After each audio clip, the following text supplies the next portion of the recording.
Welcome to Innovate, Disrupt, or Die, the podcast where innovation isn't just an ideal, it's a way of life.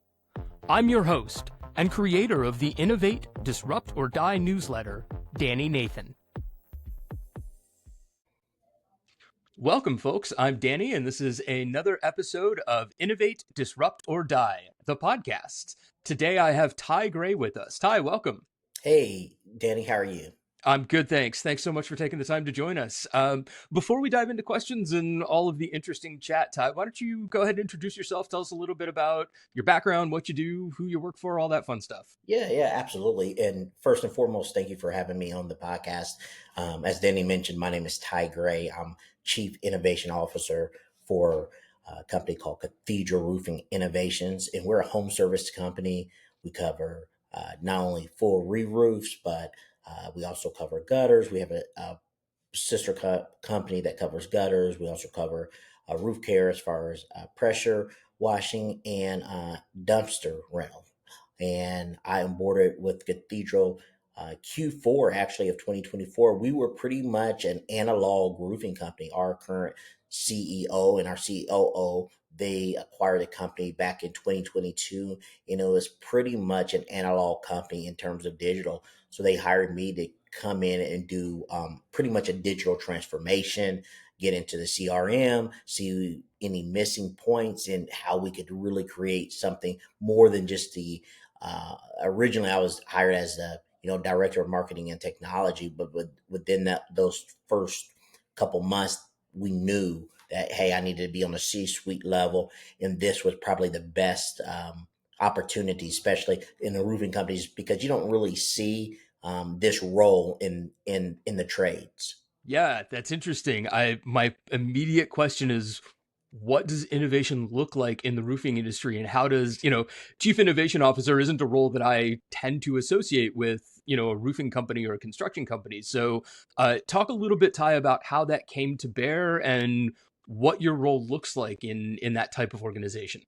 Sure. Well, I mean, innovation is what it is. Like innovation, doing something outside of the box, and that may sound cliche, but in roofing, as mentioned, it's very analog, slow process. My background, I did a startup right alongside in the Midwest, alongside DoorDash in 2014, and I didn't understand the value in venture capitalists and I bootstrapped that startup in.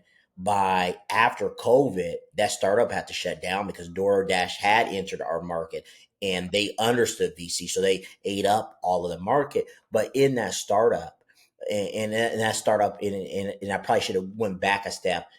Prior to that startup, I worked for a company called Angie's List, which is now Angie, and I was on one of the top performing teams, and I was in their HQ in downtown Indianapolis. And that's where I said I got my mini MBA right from Angie's List. I learned how to talk to tradesmen in New York, in Tesla or Tesla. I'm thinking of the Tesla, and in various parts of the country, in some pretty major markets, Dallas, Fort Worth area, and some of those major markets, and in some smaller markets such as Gainesville, Florida, and talking to different trades, uh, as whether it be roofing, whether it be home services, and talking to those individuals and seeing what they needed and building campaigns around what their current business needs were taught me a lot. And then that kind of launched me to, hey, I'm doing really well at Angie. Why don't I take a stab at my own startup? And that's when I came up with my own restaurant delivery company. And we were very much branded. It was me and my co-founders were actually law enforcement officers that I had previously worked with. In that journey, there's so many steps in between. I'm pretty sure you'll have questions to ask, but that journey helped lead me to where I'm at today, which is with Cathedral. And the first thing I noticed, we don't have online ordering. I said all of that to say we don't have online ordering. So that's where it's not common, where you can buy a roof online, or you could order some of the bigger home improvement projects online. And my initial thoughts were, build out something. Then I was able to find API, a company called Roofle, and we were able to do instant pricing. And that solves that itch or problem as far as the customers can kind of have in a ballpark. But I want to take it to the next step further, and I want to build a B2C two-sided marketplace, my own startup. Think of like the DoorDash for a home improvement company, starting with the first vertical beat in roofing, where you can go to this marketplace and buy a roof online, so you can schedule it, you can get it priced, and you can apply for financing or pay right online. And that's what I'm working on. I just completed Stanford University's launch a startup program, and that was inspired by the CEO and co-founder of DoorDash, Tony. He went Gotcha. to Stanford as an MBA student, and I was watching Shark Tank actually in January and seen a rerun, and I seen that. I was like, Stanford, so I started Googling it, and I started, Indiana University just like anybody else. I started at university right out of high school, 18 years old. But because of business opportunities, because I wanted to pursue a career in law enforcement, I dropped and I never completed my undergrad. So I wouldn't even be eligible to go to the MBA program, but they do have an executive education. So that's how I kind of snuck my way into Stanford. After completing that, I just registered for a tech for school that I just got accepted into called campus.edu. And they're on their Nice. Series B funding. So they just got, don't quote me exactly, but maybe $42 million investment just here around March the 20th. So Nice. I know that was a lot. That was a lot. All right, so let's break that down. You are Chief Innovation Officer for Cathedral Roofing, and it sounds like that is fully in the realm of digital transformation. You've got your own startup, which it sounds like is your second kind of foray into the world of startups, that is also in the construction and roofing industry, where you're matching people who need construction projects, for lack of better terms, with Right. providers, things like that. And all of that, of course, is driving your brain around the realm of innovation and how it touches the construction industry. You mentioned talking to people in all different parts of the country. How did that kind of influence your view of innovation and your efforts in bringing innovation to both Cathedral? And then how does that kind of differentiate between what you're doing at Cathedral and what you're doing for your own company? Well, I'll tell you, I'm experienced. It's actually my fifth. I became an Oh, entrepreneur wow. at 12 years old, and I was a Verizon Wireless, believe it or not, their youngest authorized dealer at the age of 15 years old. So this was when text messaging was a big thing, just coming out, and people didn't even want it. I was in a newspaper article about the use of text messaging, if that Hmm. ages me any. Um, but to answer your question, innovation, I mean, there's a lot to it. I think that the first step in innovation in the trades would be what I just mentioned, online ordering. Because if you think about it, most things you can buy online. You could actually Hmm. buy a home online. You don't have to, believe it or not, you can buy actual home online, custom home online. You could buy obviously a car online, Tesla. You can buy a car online, and you can buy, I mean, pretty much everything. The things that you can't buy, the only category I know is the home improvement category. Interesting. So your focus in the innovation space is then in bringing kind of the existing technology and experience to a place where people can't utilize it or haven't previously been able to, around buying a new roof online. I mean, you mentioned that earlier, and it sort of struck me as, I never would have thought about going online to shop for a roof. It's just one of those things where you assume that somebody needs to see your roof and the state that it's in and all of that. So talk to me a bit about the process of bringing the things that we expect, like online ordering, into an area where it hasn't previously been offered. Well, I mean, it's very challenging. I mean, when you're saying things like this to people, especially within the trades, there's all these objections that are going to come. Hey, we got to see their roof. We got to, how are we going to get the financing? What about if there's, something that we don't know? All of these things. But let's take a step back, and when you're thinking innovation, and the real problem is not the inability to buy the roof online. The problem solved, as mentioned, I was hired for innovation and marketing and technology. And like I said, there's a lot of companies that we're partnered up with. Obviously, you know what companies they could probably could be for lead generation within it. And unfortunately, sometimes when you call the leads back from the leads that we buy at anywhere from 150 to all the way up to $500 a lead, the lead won't answer. The Hmm. lead, you have to call them 5 to 6 times. The lead will say they were not interested. The lead will say they've talked to 3 or 4 other contractors. And it's almost like you signed up to be part of Ghostbusters and you're chasing cats. I mean, Gotcha. really, that's what it is. So the real problem we're solving is not the ability or inability to purchase a roof online, but on the contractor side, how do we not waste money on leads? How do Hmm. we make it more efficient? Because all of that, at the end of the day, no matter what company you're buying for, all their marketing efforts are packaged into the final product price. So by being more efficient in marketing, you're actually lowering the cost of the end user's roof. And from the homeowners, you're getting 3 or 4 different um, bids, and they all read different. And some of them have technical terms, some of them don't. So how do you even compare? How do you know the warranty? Uh, the best simplest way is to find those data points that matter to customers, such as warranty. The number one thing that matters to a customer when they're buying a roof is, believe it or not, price, the warranty, and hey, when is it going to be scheduled? And if you could show a comparison right online, like you could the same UI of something like DoorDash, where you can see, okay, if I got a burger from here or I got a burger from there, that's the price difference, from Right. going to a fast food plus versus a 5 star, restaurant.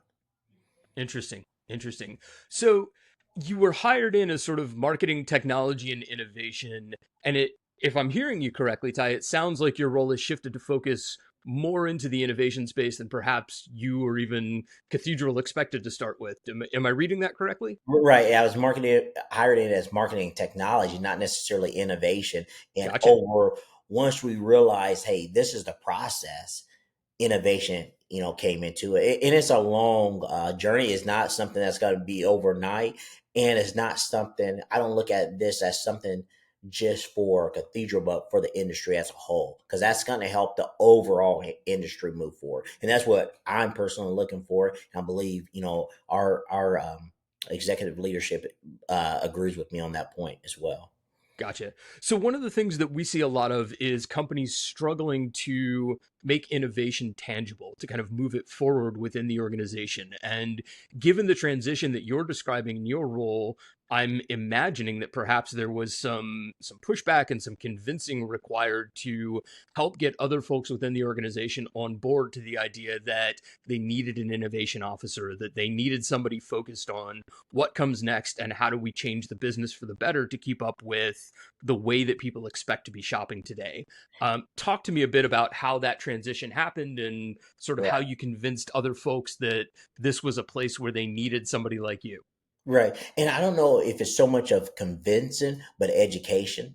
When I Okay. was in my younger days in sales, there was a lot of convincing, but now Yeah, it's like, let's show the data points. Let's look at this problem and let's dig deep in every single thing we're doing. Right. So part of that is, like I mentioned, the biggest obvious factor is, hey, back in 2022, prior to us even being acquired by our current leadership team, we were more of a company that responded to hurricane weather. We were oh, a interesting. company that responded to storms. You know, insurance companies were paying out checks. The name of the insurance game has changed as far as filing a claim and getting it paid out and within a reasonable amount of time. So, in order to be a profitable, sustainable, long-term roofing contractor, you will have to do, retail in the days coming.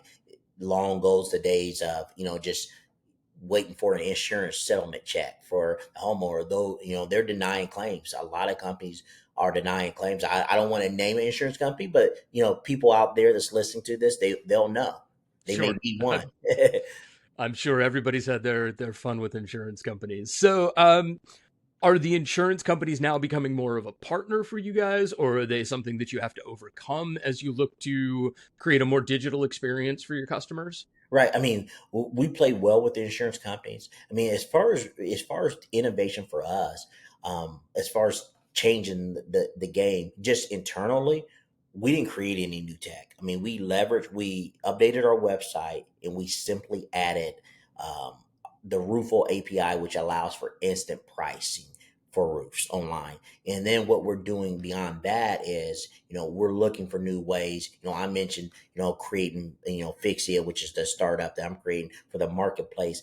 But we're taking it, the first steps into digital transformation prior to us even adopting new tech or even creating something, as we're seeing how the market responds to, what's already out there and maybe what we're missing. And we want to partner with these companies. So we never want to look at ourselves as competitors of any of these companies. We want to partner with them to really bring the homeowner their best experience.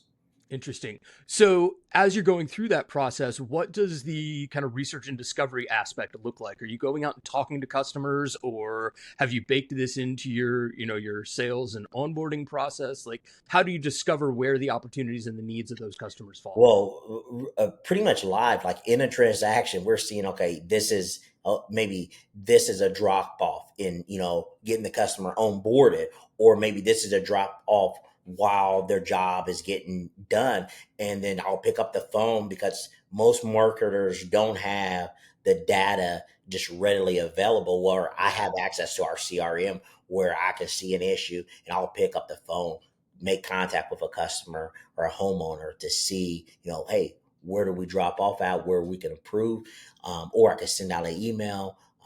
We have automations in place to our company to receive feedback now, like almost real time feedback. So we're getting data from different points, and then we're using that data in real time to make changes to our product. When you think of a roofing contractor, you don't necessarily think of product market fit, but our product is our service Right. essentially. So that is the product market fit. So the more we refine that, that's the better, we get as a company, maybe more market share we gain, and just, overall higher net promoter score That's for. great. So, was data something that the company was utilizing before you joined, or is that a consideration that you've brought to the table as part of your new role?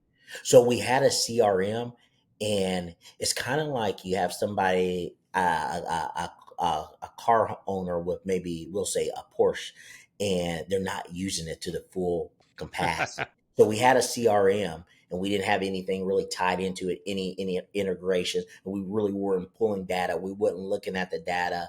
We really, believe it or not, we really weren't intertwined with Google. Just a lot of the basic things. We were more traditional, and that was the history of the company. We're a 17-year-old company, so we were built on traditional methods, and it worked. We helped out a lot of people during the storms, but beyond that, is beyond digital. We're brand new to the game in that. Gotcha. Ty, I can imagine that there's a lot of folks that are sort of in your seat who are looking at their business and their industry, thinking that, perhaps they're too focused on doing things the old way or the manual way. Talk to me a bit about how you've gone about bringing data into your business operations. What are some of the, I mean, tactically, what are some of the things that you are doing to help make that data more useful so that somebody who might end up listening to this and thinking about how they want to do the same thing for their business, what would you recommend to them? How do they go about bringing data in, making it actionable? You talked about automation. Like, where are those things coming to bear?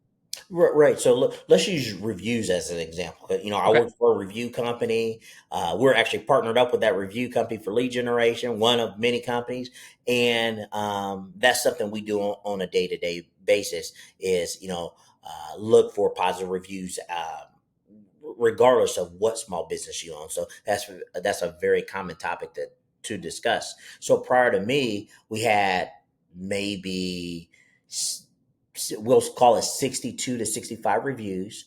About a third of them was unresponded to. We were about, I believe, 4.6 to 4.7. I believe it was 4.6.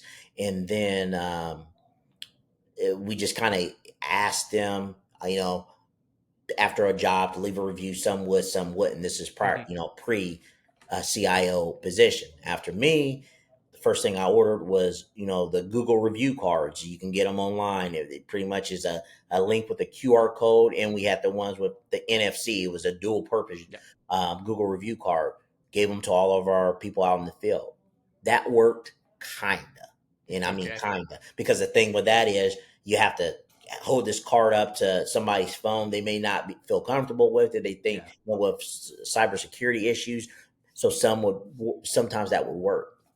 So then we got another software called Podium. And we were looking at Bird's Eye versus Podium. We got Podium for multiple reasons. One of the reasons was to ask for reviews. That kind of worked, right? It would ask for the review and it would ask them a couple of times, but the campaign would automatically stop if you just clicked on a review.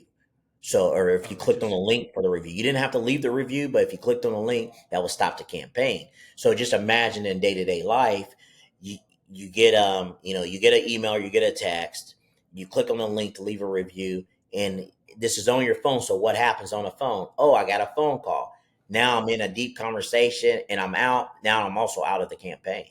So Yeah, just and you've recently. forgotten about it, and the automation has stopped, and suddenly you've lost that lead, kind of thing. So recently, we set up with a platform, and what we did is we actually set the automations to where they won't stop based on clicking the review, and we set up with that platform to, instead of doing like 2 to 3 reaches, it does 5 reaches. And we looked at the stats of, um, 5 is not too much where it's annoying, but 5 is enough where you can actually get some traction. So it takes some homeowners that, that fifth friendly reminder to, hey, leave a review about your experience, because it helps out everyone. So it's Right. for the benefit of the homeowner and the company. So we just switch that, and it's all automatic based on a trigger in our CRM system. So basically, when the trigger goes where the homeowner is invoiced, that triggers this campaign all through Gotcha. automation. Interesting. And then what we do through our platform, we look at every single review, read every single review, and personally respond back to them. And if there's an issue, we reach out to that customer or Gotcha. homeowner. Gotcha. Interesting. Ty, what is your sort of background or your learning experience in the innovation space? I mean, have you, you know, are you sort of self-taught there, or are there certain courses or, learning paths that you've gone down to familiarize yourself with the innovation space and to kind of know what to bring to the company to recommend? Right. Well, for me, I wouldn't necessarily say self-taught, but here's what I would say. I would say, like, when I started out my entrepreneur career at 12 years old, printing business cards and letterheads and going B2B as a kid. I didn't even know the term B2B. Yeah, I just of knew course. that I had a printer and a computer, and I wanted to sell things to make money as a kid. And then by 15, I was able to get a retail store through an angel investment, through family angel investment. And within 3 months of opening that store, I became a voice stream, which is now T-Mobile authorized dealer. And then a month or two after that, I became a Verizon authorized dealer. And at 15 years old, I'm pushing a product that everybody, and this is back in 2000, I'm pushing a product that everybody, or 2001, is saying they don't want text messaging.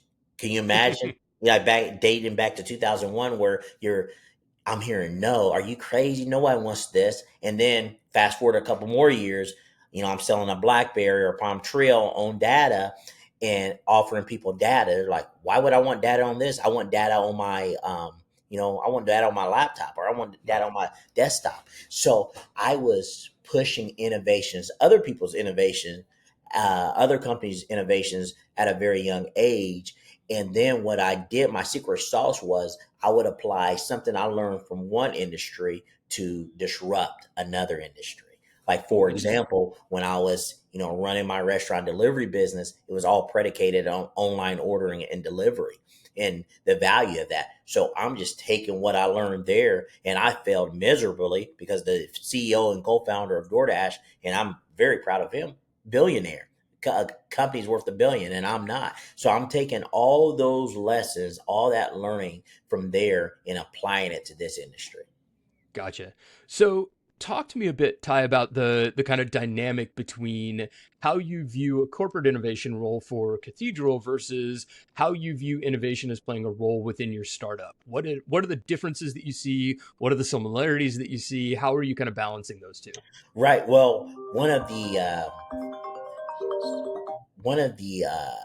similarities is the ability to be able to have full control, because in my startup I have full control, and in this role I somewhat have full control, and that's a difference as well, because the difference between my own startup and a corporate role in Cathedral is that I have to pretty much still get a yes from our VP or a yes Sure. from our president. So that's going to be a similarity but difference at the same time, because it just really depends on what I'm working on, whether a yes is necessarily or approval is necessarily needed. Some things, I don't even need to really ask. I just tell them about after it's done, because it's just too minor.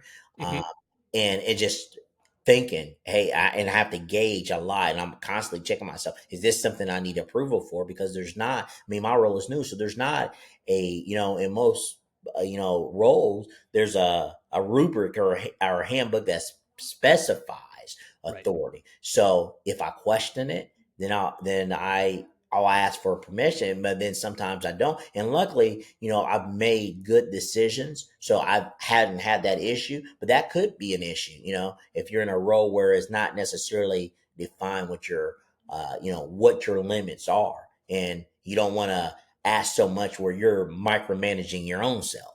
Right. So that's that's the tricky part some days. But I have a really good relationship with both our VP and our president. So it is not a stressful role as it could be at other companies. They're very focused on people for sure.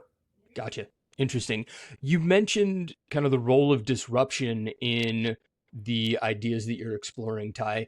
How do you view disruption as part of Cathedral, for example, where they have an established business, they have a way of doing things? What does disruption look like in that context as compared to what it might look like for your startup, where, as you said, you have greater autonomy, you can perhaps experiment a bit more? Are they open to disruption, or kind of what is the takeaway on that? And when I say disruption, I mean internally. I don't necessarily Okay. I don't mean disrupting the market. And I may have worded that wrong. And the reason why I say that, because when you're a real disruptor, I don't think you need to call yourself a disruptor. I think someone else will call us a disruptor if we become that. So I don't want to say we're disruptor. And even in the startup, I can't even say that we're a marketplace yet, because we're in the MVP stage, the Sure. minimum viable product, and we're working on creating that. And then once we even create that, we have to get traction on the contractor side and then traction on the homeowner side before we can say we're actually a marketplace. We're a wannabe marketplace, Hmm. but we would be no more than an e-commerce site starting out. And I'm really clear about those lines. If Stanford didn't teach me anything, it's just like dig deeper for truth. And a professor that I seen on video, not even a part of my program, but outside of that, within Stanford, mentioned that, recently in marketplaces. So you got to really consider where you are and be 100% truthful of where that is in order to go to in order to get where you want to go.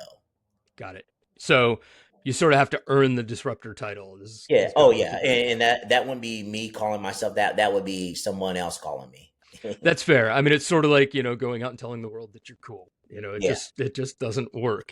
That being said, I think that, if as a founder you're looking to change the way that things are done in an industry, there is an opportunity to consider sort of the theory behind what makes disruptive companies successful. Is that something that you think about and that you sort of apply strategically, or are you more focused on the brass tacks of getting a product out into the world and, just kind of figuring it out from there. Yeah, every business plan I've made, and like I said, this is my fifth startup, and I've exited one. But every business plan I made, um, it usually in the real world goes a lot different than the plan. So Yeah, plan's I can great until you make get punched in the every face, perfect, right? yeah. So I can make every single perfect financial model and everything, but we really don't know until we actually get in the grind and start getting into the weeds of the work. So I would say is from that standpoint, um, I'm looking to solve the problem of wasted money within leads, wasted time within homeowners and contractors. I mean, think about it. If you need a home repair, if you're not working from home, if you're a blue collar worker, you have to either A, take time off to be there when that contractor is there, Hmm. or B, you're like, hey, I trust the contractor to do what they're supposed to do and to give me an estimate. Well, if you trust the contractor, then you can do all that online. you, True. you can truly do it online. And just to mention it, because we talked about this earlier and we really never hit on it. Even if, say, we do need to do a roof inspection when this product comes out for ordering online, the customer truly does not have to be there. They may have to give us access to a gate. They may have to, and all that would be in the notes section. They don't have to be there necessarily to let us in. And if they do, because we need to get in the attic, for example, again, all of that can be communicated online. It's Gotcha. just the same as like an Amazon delivery, if that makes Yeah. sense. Yeah, absolutely. Interesting. Ty, I'm a firm believer that culture is one of the fastest ways to kind of cultivate an innovative mindset within an organization. Is that something that you think about? And if so, how do you apply that to your role? Right. Yeah, that's something I think about. And to the degree I was thinking about taking investing personal dollars into a class for culture, just fitting that into the bandwidth of my busy schedule. But yeah, so something I do that we didn't have is I communicate with the sales team and production team. Just like perks, benefits, say someone like we had our production manager, he actually helped with the project, and yesterday there was a review left, and in the Google review they mentioned him by name. So then I took that review, screenshotted it with his accolades, and sent it to the entire company. So we're recognizing this information real time, and I don't think enough companies do that. So to recognize greatness when someone makes a sale at Cathedral, it's a big deal to me, and it's a big deal to the company. So I make sure that everybody knows, hey, Mike just got a $25,000 roof deal in Sarasota, Florida, or whatever the deal may be, to share that with the team, and that hopefully it motivates and inspires others, but it also recognizes the person that's done the hard work. Sure, absolutely. And are you encouraging other folks within the organization to think about innovation and opportunities to experiment, to take risks, things like that? Yeah, I sent out an email about that as well. So yeah, and we've had that in our in-person meetings. So yeah, we definitely encourage everyone to share their ideas, and they do. They come back with ideas that we can incorporate, because innovation really doesn't just come from me or one person. It actually comes Right. from the team, and I'm just maybe the point person to put it into play. Got it. So when those things come up and when people bring ideas to you, how do you go about sort of documenting them, assessing them? Are you keeping an eye on which ideas you're hearing more often? And when something has come up a number of times, how do you then go and integrate that into the work that the company is doing so that you have the opportunity to experiment and see if it has an impact? Yeah, and see if it has merit as well. So yeah, that's a great question. First and foremost, when we get those ideas, I take them very seriously. They'll come through a text message, through an email, or through an in-person meeting. I mean, we're talking about it, seeing if it makes sense, and to be quite transparent, we don't even validate if it's going to all the time. We don't know, but we're so emerging. And, we do look at risk assessment. What kind of impact will it have on a company whether it be financially or brand wise, if it doesn't work. But if it makes those minimum requirements, we're going to want to incorporate them because we're moving, at, you know, I wouldn't say fastly, but swiftly. So we're moving and taking those ideas and implementing them rather quickly. Got it. Do you approach that with a permission or forgiveness mindset? Are you kind of throwing experiments out and seeing what happens, or is it something that requires consideration, conversation, sign off, Well, all of that? well, definitely consideration and conversation, and again, it goes back to my experience. Again, I don't know everything by far, but it goes back to experience. So to speak on the experience, maybe look on at examples, maybe even call one or two or three or four contractors that maybe have tried this, because usually there's no new ideas. You can always find somebody doing something similar to what you were thinking of.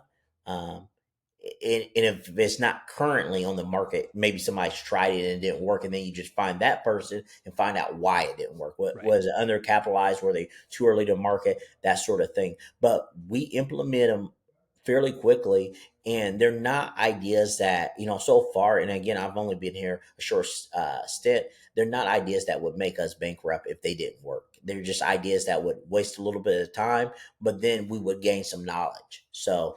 Right. Well, and that's the important part. I mean, learning is of so much value that, you mentioned it earlier in your career trajectory, going from Angie's List and now into Cathedral. And I know there were some stops in between, but, Right. it's so important to learn along the way and figure out kind of what works, what doesn't, and understand what the opportunities are there, that without creating the space for that learning, then, you're just kind of promising to be stagnant. Right, right, absolutely. Awesome. Um, Ty, it's been an awesome conversation. I have just the last couple of questions for you here. Okay. Um, First off, do you have any favorite innovation resources? Where do you go to kind of keep up with the ideals of innovation and to learn what other folks are doing that you might want to try? I really just watch a variety of YouTube videos. I mean, one thing is just paying attention to new businesses that are out. Hmm. A great entertaining way would be to watch Shark Tank. Honestly, just paying attention to what's out and applying someone else's idea into a different sector. I would say that is my cheat code. So if Got I it. find something that works in food, apply that in tech. Find something in tech and apply that in home services. Just moving things to different industries. Yeah, that's always an interesting way to find new things. Awesome. Is there anything that I haven't asked that you're dying to share? Anything that I missed? No, I mean you did an excellent job. I mean I appreciate you having me on the show, and hopefully I was able to answer the questions that you wanted and needed. And thank you so much. Oh, absolutely. It's been a pleasure. Ty, where can our listeners find you if they want to learn more about what you're up to or learn more about Fixia or Cathedral? Where's the best place to Well, find you? probably on LinkedIn. My LinkedIn profile is, I believe, is CEO Ty Gray. So search me on LinkedIn, and they'll be able to find me there. Awesome.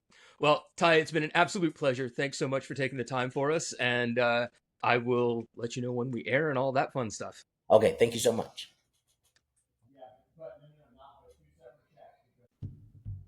That's it for today. Thanks for tuning in to Innovate, Disrupt, or Die, the podcast. Join us again for our next episode, and don't forget to subscribe at innovatedisruptordie.com. That's all, folks.